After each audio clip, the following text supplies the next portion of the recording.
ونستعينه ونستهديه ونستغفره ونعوذ بالله من شرور أنفسنا ومن سيئات أعمالنا. من يهده الله فهو المهتد ومن يضلل فلن تجد له وليا مرشدا. وأشهد أن لا إله إلا الله وحده لا شريك له، وأشهد أن محمدا عبده ورسوله وصفيه وخليله، بلغ الرسالة وأدى الأمانة ونصح للأمة، فتركها على المحجة البيضاء ليلها كنهارها، ما زاغ عنها إلا هالك وما استمسك بها إلا مهتد، صلوات الله وسلامه عليه وعلى آله وصحبه أجمعين. One of the basic foundations of life and the fundamentals of our religion is that truth needs a voice to speak for it and the power to support it. Without a voice to speak for it and the power to support it, there is no truth. There is no truth. The truth does not sail on its own, nor it can be established but on solid foundations. And if we look at the divine messages of the Almighty Allah Azza wa Jal that represented the ultimate truth, we find that these divine messages themselves still needed a voice to communicate them to people and needed a power to protect them. Now, had Allah Azza wa Jal wanted to realize His message or His messages, He could have done it without the support of anyone, right? But Allah didn't do that. Allah could have given victory or give victory to His messages. He did not do that. First, we had to do our duty. Every single messenger had to do his duty. The people of truth had to do their duty, because their ibadah to Allah Azza wa Jal is to fulfill the mission and to strive to establish justice and to empower the truth. That was their role. Allah Azza wa Jal addresses Muhammad sallallahu alayhi wa sallam in the noble Quran and says, فَاصْدَعْ بِمَا تُؤْمَرْ وَأَعْرِضْ عَنِ الْمُشْرِكِينَ. Then declare what you are commanded and turn away from the polytheists. Now this is not meant explicitly to Muhammad sallallahu alayhi wa sallam. This is meant to everyone that reads the Quran. When Allah tells Muhammad sallallahu alayhi wa sallam, فَاصْدَعْ بِمَا تُؤْمَرْ, declare what you are commanded to declare, communicate the message that you're entrusted with, do the work that is assigned to you, that encompasses and addresses every single person of us, every single individual of us. فَاصْدَعْ بِمَا تُؤْمَرْ. Can Allah realize it on His own, with His own power? Definitely. Can Allah give victory without us doing anything? Absolutely. But that's not how it works. Everyone needs to do what they're supposed to do to fulfill their duty to Allah Azza wa Jal. You know, in few weeks ago, I gave a khutbah close to this topic. And I made the same argument that I'm making now. And I reminded us of the ayah of Allah Azza wa Jal, the saying, وَلَيَنْصُرَنَّ اللَّهَ مَنْ يَنْصُرُهُ إِنَّ اللَّهَ لَقَوِيٌّ عَزِيزٌ. Allah will surely support those who support Him. Indeed, Allah is powerful and exalted in might. But again, this is conditioned on what? The support of Allah is conditioned on what? on our action. Do what you're supposed to do, then ask Allah's support, or for Allah's support. Now, every one of us in this life will face obstacles. Every one of us is going to face challenges. Now, you want to overcome these obstacles, and you want to come these challenges, you have to earn it.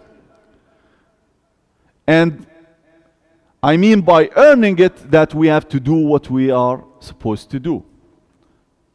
If you're going to school, you have to study. If you work, or if you have a job, you have to work. If you want to start a family, then you have to be prepared.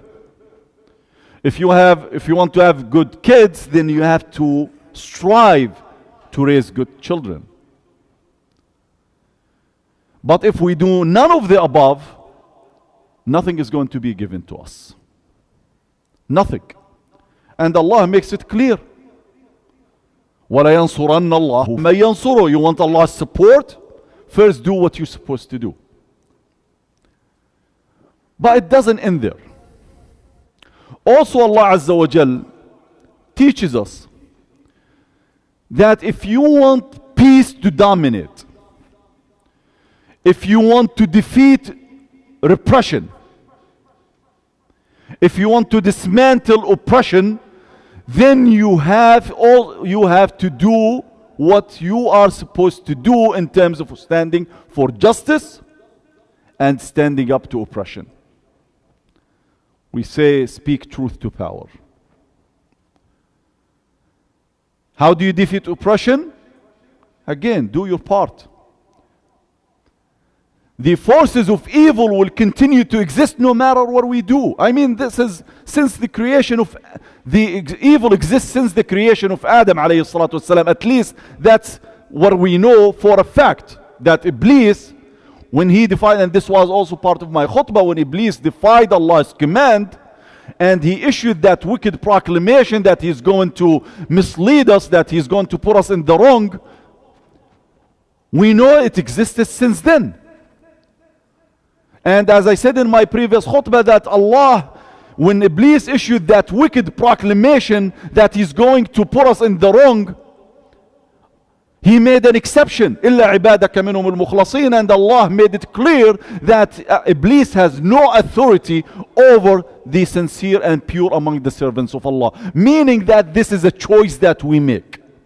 Whether we want to be the subject or tempted by Iblis, that's Satan, that's a choice that we make.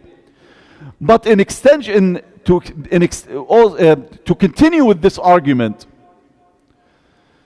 if we don't push back against that evil, then the forces of evil will dominate. And evil itself will become the norm. And again, referencing my previous khutbah weeks ago, I reminded ourselves of the ayah of Al-Tadafu', the verse of Tadafu', where Allah Azza wa Jal says, وَلَوْلَا دَفْعُ اللَّهِ النَّاسَ بَعْضَهُمْ بِبَعْضٍ لهدمت صوامع وبيع وصلوات ومساجد يذكر فيها اسم الله كثيرا. Were it not that Allah checks the people, some by means of others, there would have been demolished monasteries, churches, synagogues, and mosques in which the name of Allah is much mentioned. Meaning that this oppression that will exist no matter what we do, this evil that is going to exist no matter what we do. But in order to check this evil and check this oppression, you have to stand up for what is right. That's our collective duty as human beings. That's our collective duty. You cannot push back against evil except if you do the right thing. وَلَوْلَا دَفْعُ اللَّهِ النَّاسَ بَعْضَهُمْ بِبَعْضٍ. That we have to continue this. We are in this constant endeavor to defeat evil. And that's our role. And once we stop fulfilling our duty, our mission in this life, that's when evil will dominate, and that's when every single individual of us will be affected. Because that's another norm. I mean, you continue to live in, accepting oppression and expect that you're going to be insulated from it. It's not going to happen. You live in an unhealthy environment and you expect that you're not going to get sick. That's not going to happen. You surround yourself with people with diseases, contagious diseases, and think that you're not going to contract a disease. Then again, that's not going to happen. You do your part. You do your part. You make sure that you avoid whatever is harmful. And if harm is going to afflict you, that's when you start pushing back. Now, this could be a personal responsibility, but it is also a collective responsibility. A collective responsibility that Allah mandated on every human being. And the Prophet ﷺ warns us in the hadith of Hudayfa ibn al-Yaman, or that was related to us by way of Hudayfa ibn al-Yaman, may Allah be pleased with him, where the Prophet says, وَالَّذِي نَفْسِي بِيَدِهِ لَتَأْمُرُنَّ بِالْمَعْرُوفِ وَلَتَنْهَوُنَّ عَنِ الْمُنْكَرِ أَوْ لَيُوشِكَنَّ اللَّهُ أَن يَبْعَثَ عَلَيْكُمْ عِقَابًا مِّنْهُ ثُمَّ تَدْعُونَهُ فَلَا يُسْتَجَابُ لَكُمْ. By the one in whose hand is my soul, you will enjoin good and forbid evil, or else Allah will soon send the punishment upon you. Then you will supplicate to Allah and He will not accept it from you. Again, that's taking us back to what? It's in reference to what? To our duty. Enjoining what is right. Forbidding evil, pushing back. And if we don't do so as the Prophet tells us, then that's when evil will become dominant. And even if you ask Allah's support, if you supplicate to Allah, Allah is not going to accept it from you. That's what the hadith tells us. Because you have not done, or we have not done our part. وَلَيَنْصُرَنَّ اللَّهَ مَن يَنْصُرُهُ. We have not done our part. How many people do we know? Those who have a distorted understanding of religion. Those who make stupid arguments. People who are sick, who are ill and need treatment, and they say, if Allah wants me to heal, then I will heal. I don't need to go and see a doctor. People who have no job and no source of income, and they don't exert any effort. And when you ask why, if Allah wants me to find a job, then Allah will help me out. This is a distorted understanding of Islam, of religion. In fact, this defies common sense and logic. But many people don't understand this. Sometimes you have to explain the basics. It doesn't end there. You know, in the hadith, that I think every one of us knows. If you ask who's the master of the martyrs, Man Sayyidu Shuhada? Everyone would say whom? Hamza, right? That's what the Prophet ﷺ told us. Sayyidu Shuhada'i Hamza. Does it end there? Does the Prophet stop there? No. The Prophet says, Sayyidu Shuhada'i Hamza. ورجل قام إلى إمام ظالم جائر فأمره ونهاه فقتله. The master of the martyrs is Hamza, the uncle of our beloved Prophet sallallahu alaihi wasallam, and a man or a person who stands in front of an oppressive ruler and enjoins the good and forbids the evil, and so is killed for it. Again, why? Because if we don't do this, then as the Prophet told us, evil will dominate and everyone is going to be affected and subjected to it. And then even if we ask for Allah's support, it's not going to come because we haven't done our part. Why am I saying this today? You know, I think every one of us here is following the news. I think everyone is aware of this orchestrated campaign against our sister, who's a US Congresswoman now, Ilhan Omar. I say it's orchestrated because she has said nothing that condemns her. Had she been anti-Semitic, as they accuse her, we as Muslims will stand against her because we stand for what is right. We don't stand for what is wrong. Had she used hateful speech or resorted to hateful speech and resorted to bigotry, we would stand against her too. Because that's our religion. وَلَا يَجْرِمَنَّكُمْ شَنَآنُ قَوْمٍ عَلَىٰ أَلَّا تَعْدِلُوا اعْدِلُوا هُوَ أَقْرَبُ لِلتَّقْوَى.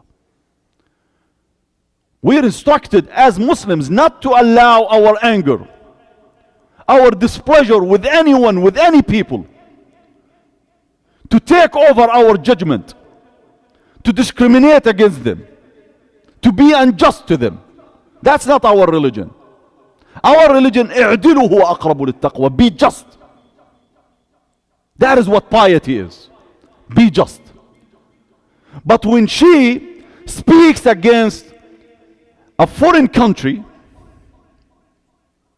criticizes its policies, in this case, which is in this case is Israel, and criticizes its lobby, or any lobby in the US, that should not be conflated with anti-Semitism. Neither Israel nor its lobby represent the Jewish people or Judaism. You know, we had a press conference just 2 days ago, or yesterday, I guess. I lost the sense of time now. Yesterday, we had a press conference in front of the Supreme Court. And one of the things that I said, that as a Palestinian, as an Arab, as a Muslim, I don't see myself as a self-hating Muslim criticizing Saudi Arabia for the atrocities that it commits in Yemen. Or by criticizing Iran for the crimes that it commits in Syria. I don't see myself as a self-hating Muslim. Neither Saudi Arabia nor Iran represent Islam and Muslims. If they're wrong, we call them out. And for anyone who's a non-Muslim to come and criticize Saudi Arabia and Iran for the crimes that they're committing, we don't call them Islamophobes, because they are saying the right thing. So for Ilhan to be accused of being anti-Semitic just because she spoke against the brutal policies of Israel, the imbalanced relationship we have between our country and the foreign country, that doesn't make her anti-Semitic. And to use anti-Semitism as a tool of intimidation to deter a free, constructive, and a healthy debate in relation to Israel and its policies should be rejected.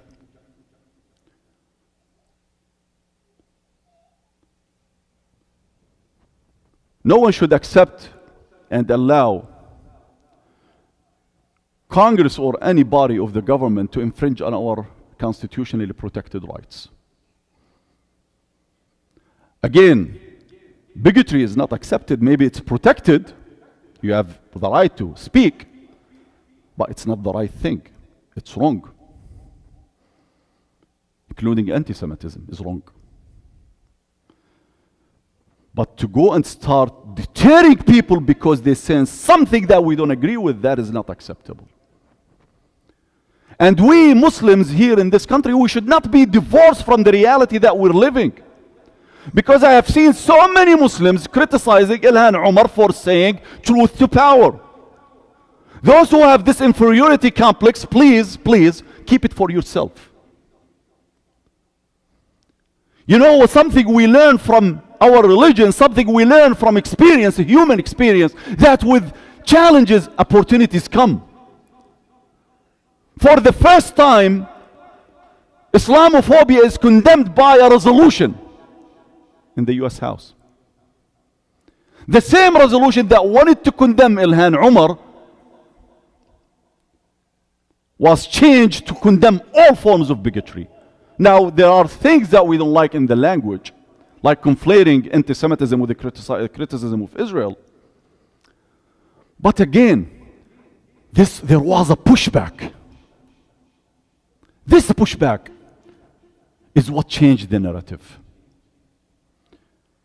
That pushback is what changed the narrative. This is our religion. This is our duty as human beings. And I would go back and remind you, وَلَوْلَا دَفْعُ اللَّهِ النَّاسَ بَعْضَهُمْ بِبَعْضٍ. Allah checks people by means of others. Pushing back against wrong. That's our duty. She succeeded. We succeeded. America succeeded. Our decency as a human being succeeded. So I want everyone to believe in your ability, and every one of us to believe in our ability to effect change, a positive change, for the good of all. For the good of all.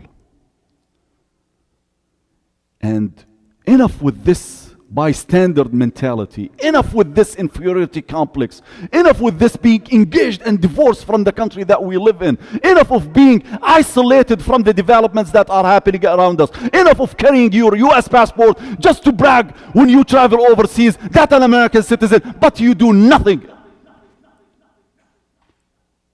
to serve good with your this citizenship. I don't know how many of you picked up the phone and called the office of Nancy Pelosi to object to the initial language of the resolution condemning Ilhan Omar, conflating criticism of Israel and its lobby with anti-Semitism.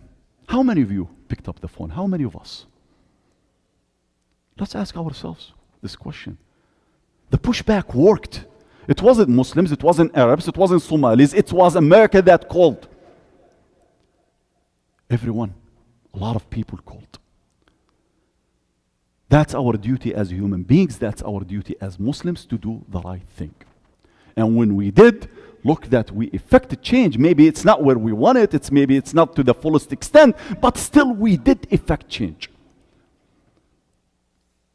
We did effect change. That's what we mean by saying, when we say that truth, the truth without a voice, it's not the truth.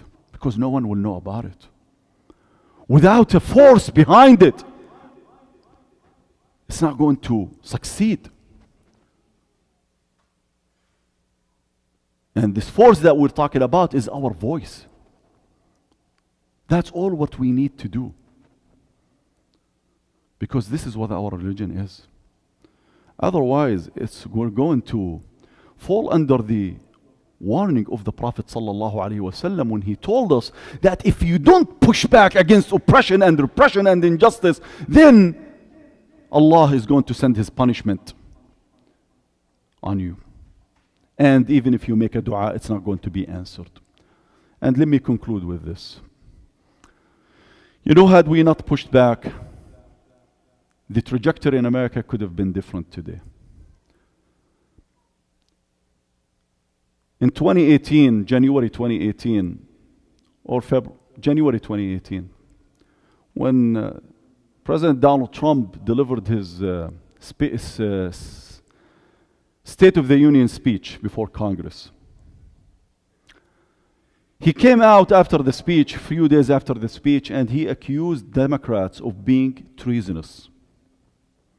You know why? He said they did not clap enough for him. So discrimination, if we allow it to take place, it's going to encompass everyone. It's not going to be based on religion alone, not based on color alone, not based on ethnicity alone. It's also going to be based on your opinion. But that's where you push back. Or evil will dominate. أقول قولي هذا واستغفر الله العظيم لي ولكم فاستغفروه.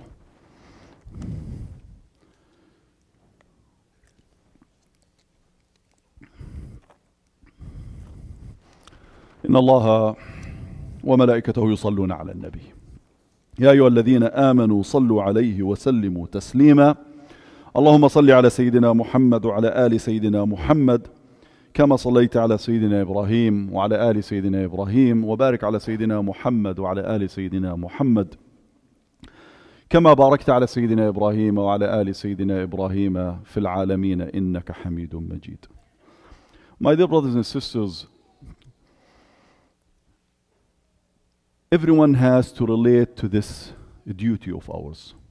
Every one of us has to identify his or her role in relation to this duty. Everyone has this duty. None of us is exonerated from it. None of us will have an argument on the day of judgment that I was an average person. There is always something that you can do. There is always something that you can do. Also, I want to relate this to tomorrow. Tomorrow, Dar Al-Hijrah is having its annual fundraising dinner. It will be under the theme of moving forward, distinguishing identity.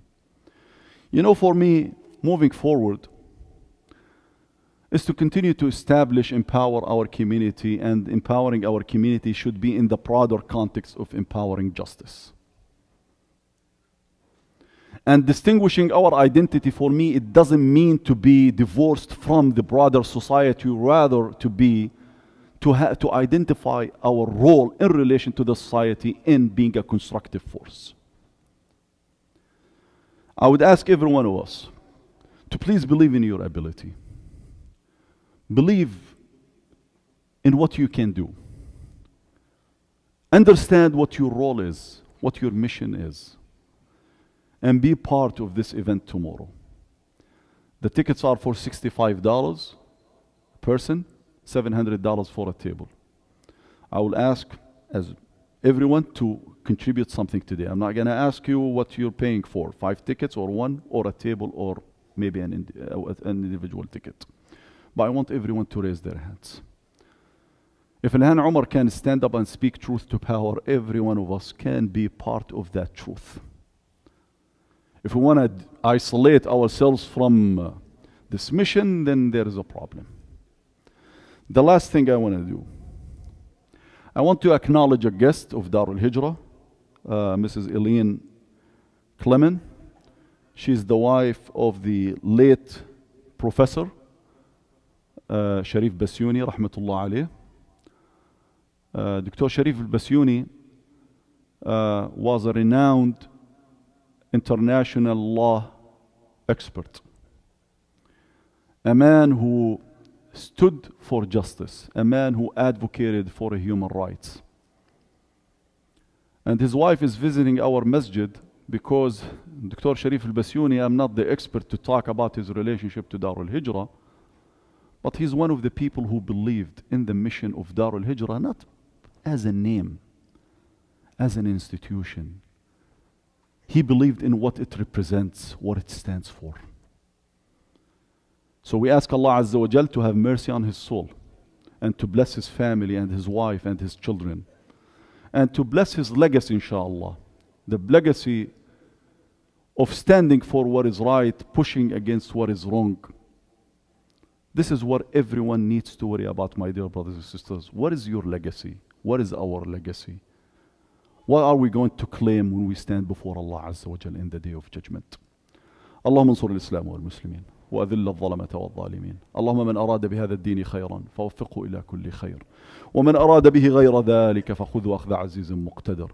اللهم ارحمنا فوق الأرض وتحت الأرض ويوم العرض عليك يا أرحم الراحمين.